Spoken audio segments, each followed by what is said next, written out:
Bismillahirrahmanirrahim. Alhamdulillahirabbil alamin. Wassalatu wassalamu ala sayyidil mursalin wa ala alihi wa sahbihi ajma'in.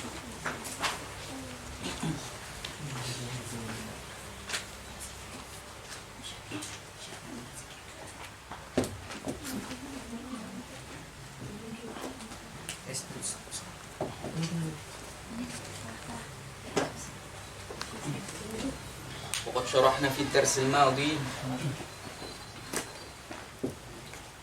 قاعدة أن لكل شارع أنه لا بد لكل شارع في كثرة أن يتصورها بوحدة ما. وقد شرحنا أن الوحدة المراد هي أحد الأمور الثلاثة التي هي تعريف الموضوع والثمرة. تعريف والموضوع والثمرة. الموضوع والثمرة. ثمرة. وقد شرحنا أيضا أنواع الحصر الثلاثة التي هي الاستقراء الوضع والعقل. الموضوع في العقل. وقد شرحنا أيضا تعريف علم المنطق الذي هو علم مراعاة الذهن عن الخطأ في الفكر.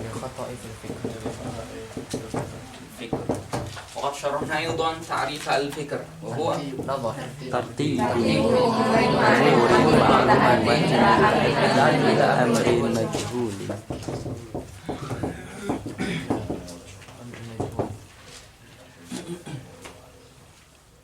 وقد شرحنا أيضا مدارك العلوم التي هي الحس والنظر.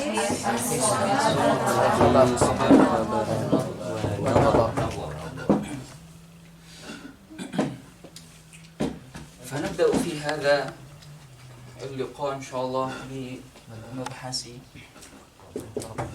أسباب التقدم.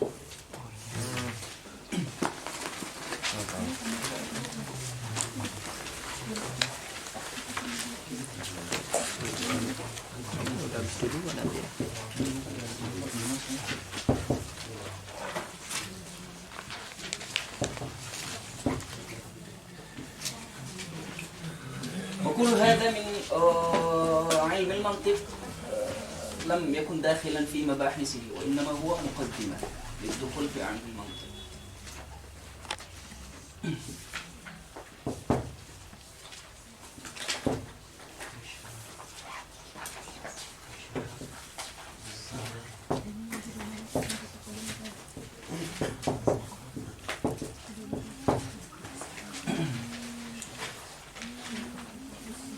قال الحكماء الفلاسفة أن أسباب التقدم 5 منحصرة في 5 وهي التقدم بالعلة والتقدم بالطبع والتقدم بالزمن والتقدم بالرتبة والتقدم بالشرف.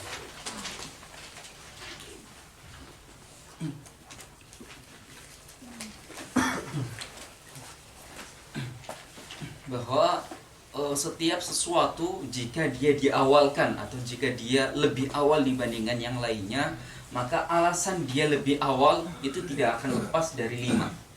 Tidak akan lepas dari salah satu di antara 5 hal. Misalnya ayah dengan anaknya, ayah dengan anaknya, ayah kandung dengan anak kandungnya. Itu duluan mana? Ayahnya. Duluan ayahnya atau anaknya? Nah, duluan ayahnya kita melihat memang fi zaman duluan ayahnya. Taqaddumnya biz zaman. Kemudian ketika dalam sebuah pengajian di depan ada kursi kosong-kosong sengaja dikosongkan untuk para pejabat untuk para kiai, untuk para sesepuh.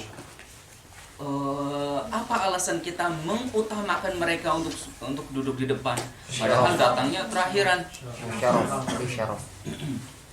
Mungkin bisyaraf. Nah, kemudian ketika orang sholat jamaah, ada imam, ada makmum, yang gerak mana duluan? Imam terlebih dahulu.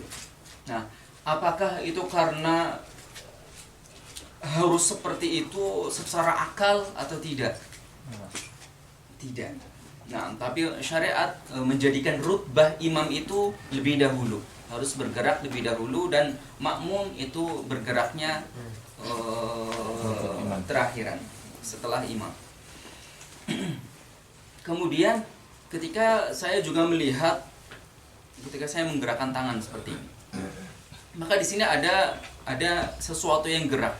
Sesuatu yang gerak yang pertama adalah tangan saya. Dan sesuatu yang gerak yang kedua, yang intiqal yang kedua adalah baju saya. Nah, mana terlebih dahulu yang gerak, antara tangan saya atau baju saya? Tangan. Kenapa seperti itu? Apa alasannya? Tangan yang membuat baju tergerak. Oh, berarti apakah karena tangan itu lebih mulia dari baju? Oh, bukan karena itu. Walaupun mungkin tangan memang lebih mulia dari baju, tapi bukan karena itunya. Kenapa tangan itu lebih duluan gerak dan baju lebih belakang gerak? Nah, pergerakan tangan dengan baju ini adalah taqaddumnya tangan dibandingkan taqaddumnya baju adalah taqaddum bil illah. Nah, bil illah. Dan yang terakhir adalah taqaddum dalam penyebutan ini. Dan yang terakhir adalah taqaddum bil taba'. Nah, taqaddum bil taba'. Taqaddum bil illah itu ada A dan B. Ketika A muncul, maka pasti B muncul. Ketika B muncul, oh berarti A telah muncul. Tidak akan bisa terpisah. Itu namanya taqaddum bil illah. Ketika A muncul, pasti B muncul. Ketika B muncul, oh berarti A muncul. Biasanya para ulama mencontohkan dengan cincin. Dengan cincin yang ada di jari. Tidak mungkin cincin bergerak ke tempat yang lain, padahal sedangkan jari saya tidak bergerak. Ya. Ketika cincin tersebut bergerak, itu menunjukkan bahwa jari saya bergerak ke tempat lain, ke posisi lain, ke dimensi ruang yang lain. Nah, pergerakan dia itu disebabkan karena gerakan yang lain. Apa gerakan yang lain? Gerakan jari saya. Jari saya bergerak sehingga cincin saya ikut bergerak. Cincin saya bergerak, itu artinya bahwa jari saya bergerak. Nah, jadi pergerakan antara cincin dan jari itu tidak terlepas. Kalau jari bergerak, maka cincin bergerak. Kalau cincin bergerak, berarti jari bergerak. Tapi mana yang menyebabkan keduanya bergerak? Jari. Oh, berarti jari itu mutaqaddim dibandingkan cincin. Nah, berbeda dengan toba. Kalau toba itu keberadaan. Jika ada A, tidak harus ada B. Tapi kalau ada B, pasti ada A.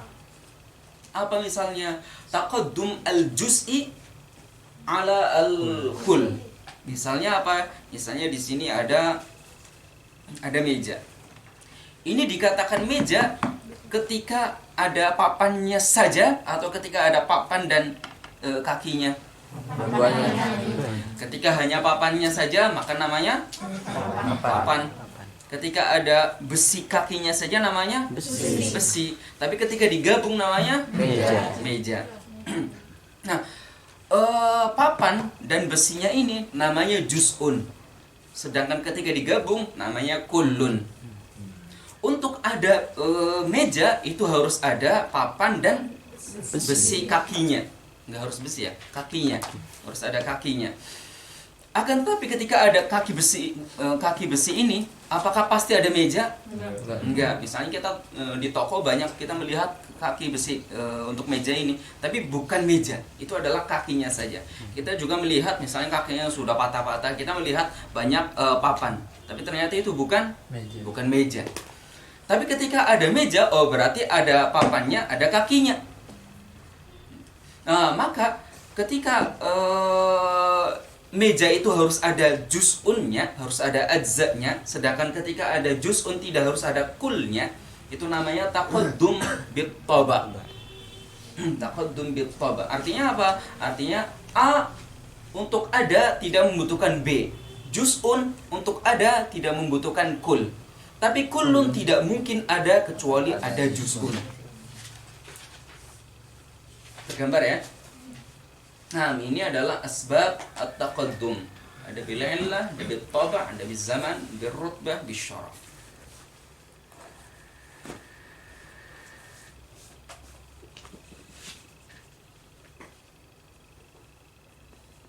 Nah, dicatat terlebih dahulu.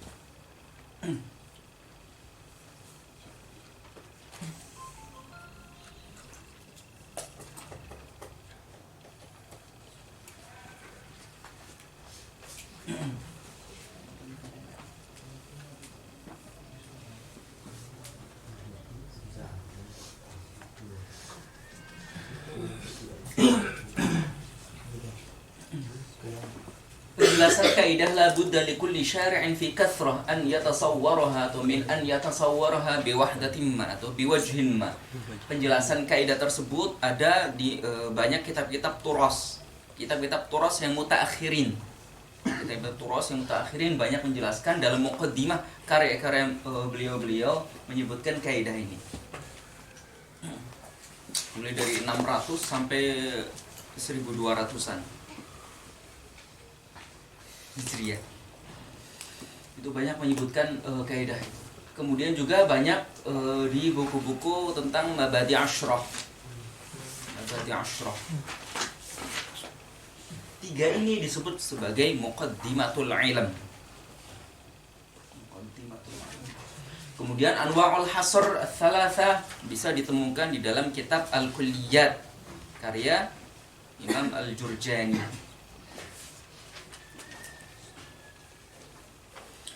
Ta'rif ilmu mantiq jelas bisa ditemukan di dalam kitab-kitab mantiq. Madarikul ulum bisa ditemukan di dalam kitab Luqtatul Ajlan karya Imam Az-Zarkashi.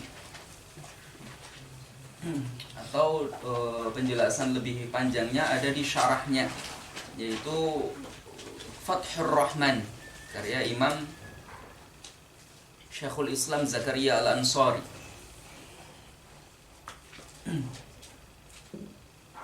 Asbabut taqaddum juga ada di Luqtatul Ajlan.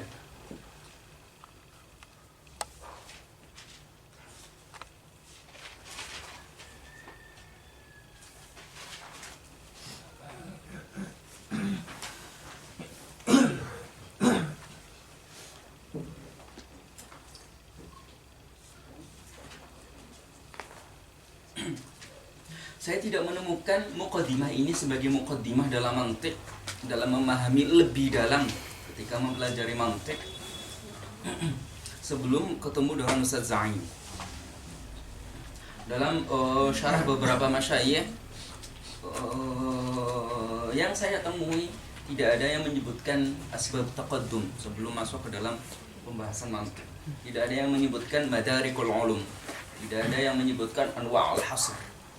Ini tiga anwa'ul hasr, madarikul ulum dan asbabut taqaddum itu saya dapatkan dari Ustaz Zain. La budda li kulli syari', kaidah tersebut sama ta'rifnya, kemudian tertib umurnya dijelaskan oleh Syekh Husain.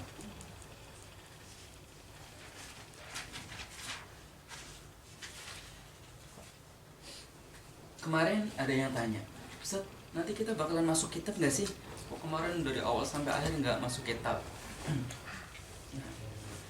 Sengaja cara yang saya sampaikan ini adalah menyampaikan maklumat sampai kalian ketika baca kitab seolah kalian baca kitab SD.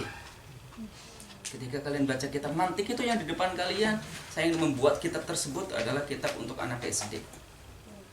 Artinya apa? Artinya kalau kita masuknya lewat pintu guru, itu buku jadi gampang. Tapi kalau kita masuknya lewat pintu membaca, itu tidak akan paham-paham.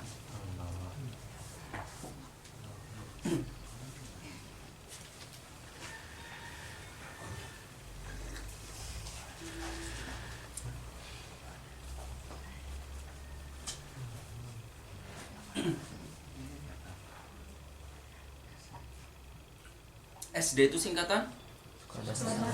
Sudah dirasatul ya.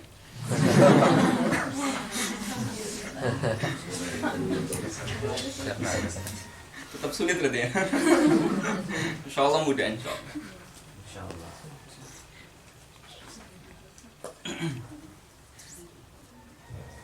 Nah, setelah ini kita masuk ke dalam abwab ilmil mantiq.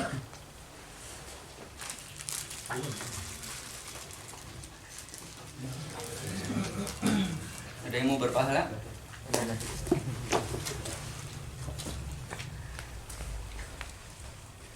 Bismillah. Iya.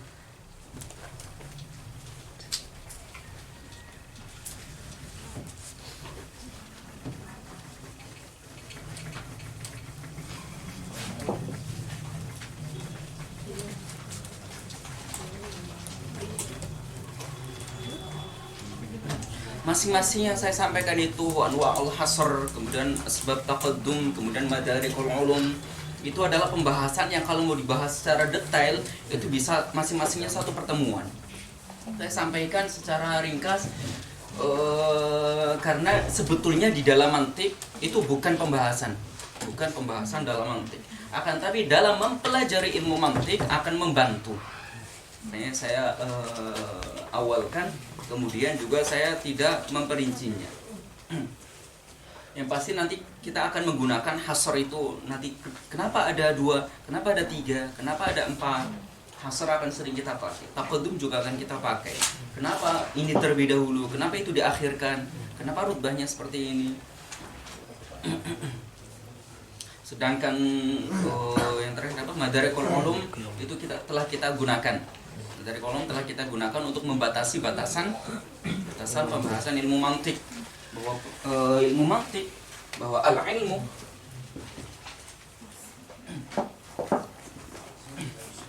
ada 2. Ada yang berupa tasawur, ada berupa tasdiq. Yang tasawur ternyata kita menemukan ada 2 lagi. Ada yang daruri, yang nawari. Tasdik pun seperti itu.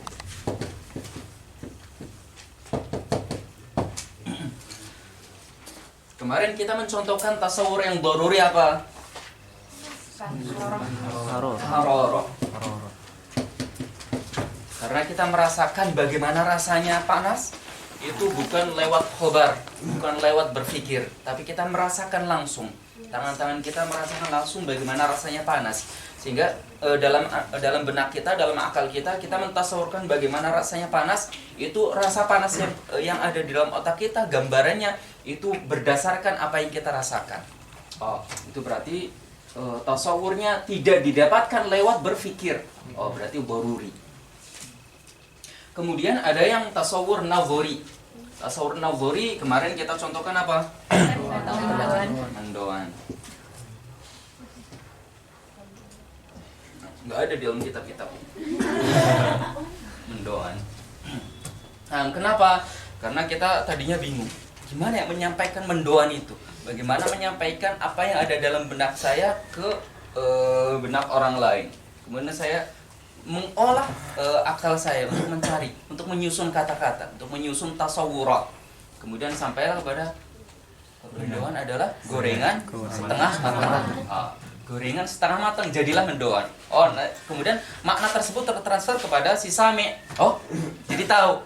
Tadinya tidak tahu mendoan. Apa itu mendoan? Setelah dikatakan, setelah disusun kata-kata gorengan setengah matang jadi tahu. Nah, setelah proses tertib umur maklumah yang 3 kata itu tadi maklumah lita'adi ila amrin majhul.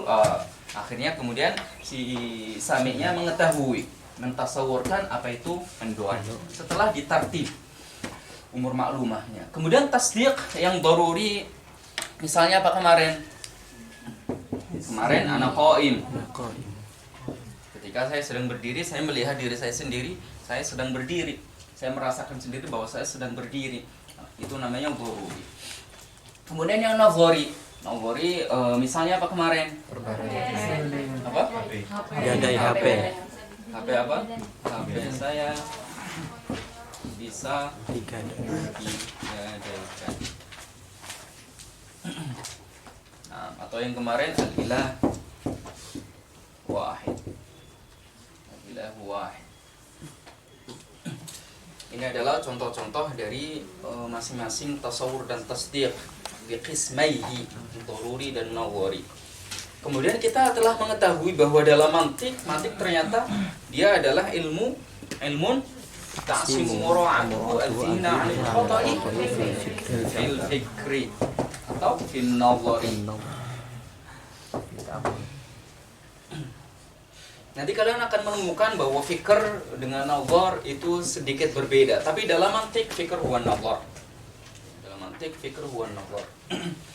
Oke,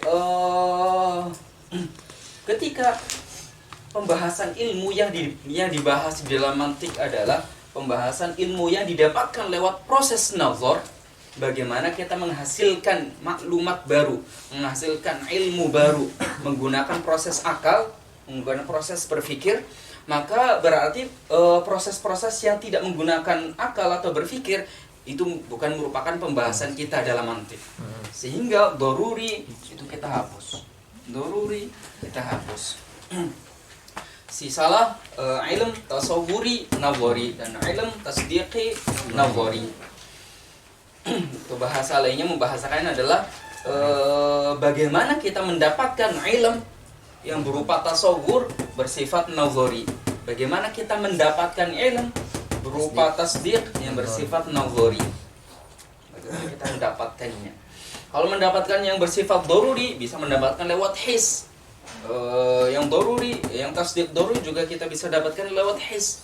Tapi yang nazari, bagaimana kita mendapatkannya? Ya dengan nazar, dengan ta'ammul, dengan berfikir. Apa berfikir? Berfikir adalah tertib umur maklumah litadi ila amri majhul.